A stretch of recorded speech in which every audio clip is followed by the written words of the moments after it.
হে আমার রব, যাকে আমি বলতে চাই সে কেন আমার মনের মাঝে বারবার চলে আসে? কেন তাকে নিয়ে এত ভাবি? কেন সে আমার মনে আসে? আমি তো বলতে চাই, তাহলে কেন আমি বলতে পারছি না তাকে? হে আমার প্রভু, তুমি অন্তর্যামী, তুমি অন্তরের খবর জানো। যদি তার কথা বারে বারে মনে আসে, আমি বলতে পারছি না, বলতে চাচ্ছি কিন্তু আমি পারছি না, তাহলে অন্তত তার মনে জায়গা করে দাও, যেন সে আমাকে ভালোবাসে। হে আমার খোদা, আর যদি তার মনে আমার জন্য কোনো জায়গায় না থাকে, তাহলে আমাকে বলার জন্য তৌফিক দাও। যাকে আমার জন্য পাঠাও নাই, যে আমার তৌফিকে আমার ভাগ্যে নেই, তাকে আমি কেন মনে করি, কেন মিস করি, কেন তাকে এত ভালোবাসি জানি না।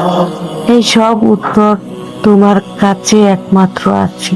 হে আমার রব, তুমি আমার সকল চাওয়া পাওয়া জানো, তুমি আমার অন্তরের খবর জানো, তাহলে তুমি সকল কিছু ঠিক করে দাও।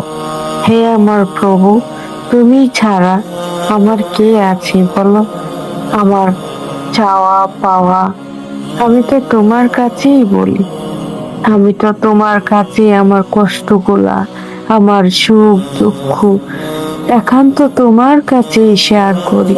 তুমি তো জানো, বলো। আমি জানি না আমার জন্য কে সঠিক হবে, কে সঠিক হবে না, কে উত্তম হবে, কে আমার জন্য খারাপ হবে। হে আল্লাহ, তুমি তো জানো আমি আমার কোন জিনিস ভালো হবে।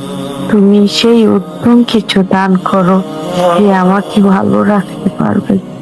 আর যাকে আমি মনে করব, সে যদি ভালো না হয়ে থাকে, তাহলে অন্তত আমার মন থেকে স্মৃতিগুলা মুছে দাও প্লিজ।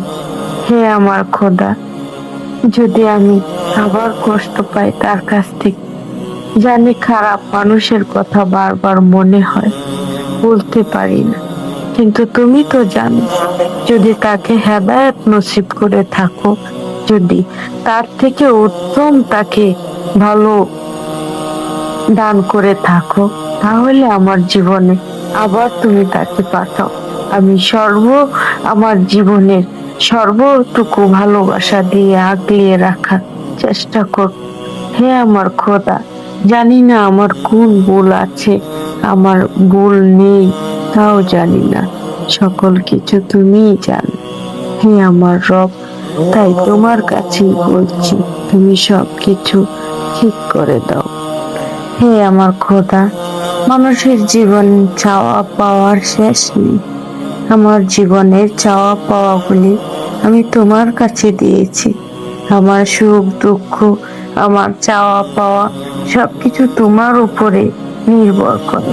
আমি যে তোমার উপর ভরসা করে থাকি। হে আমার রব, আমি সবসময় তোমার পথ চেয়ে থাকি, যে তুমি আমাকে কি দিবে, কি দান করবে, আমি সেই আশায় থাকি। আমি তোমার শুকরিয়ায় অটুট। তুমি আমাকে যেইভাবে রাখবে সেইভাবেই আমি শুকরিয়া, আমি থাকতে চাই। হে আমার রব, তুমি আমাকে মুসলিম হিসাবে স্বীকৃতি দিয়েছো, তাই তোমার পথ না চেয়ে থেকে আমি কার দুয়ারে যাব বলো? আমি কষ্টে থাকি আর দুঃখে থাকি, আমি তো তোমার প্রান্তেই চেয়ে থাকি। আমাকে কে কষ্ট দিল, কে দুঃখ দিল, তাতে আমার কোনো যায় আসে না। শুধু আমি এইটুকুই জানি, যে কেউ পৃথিবীর পাশে না থাকলেও তুমি একমাত্র আমার জন্য উত্তম। আর তুমি থাকলে আমি আর কিচ্ছু চাই না। তুমি যদি আমার পাশে থাকো, মনে হয় পৃথিবীটাই আমার সাথে আছে।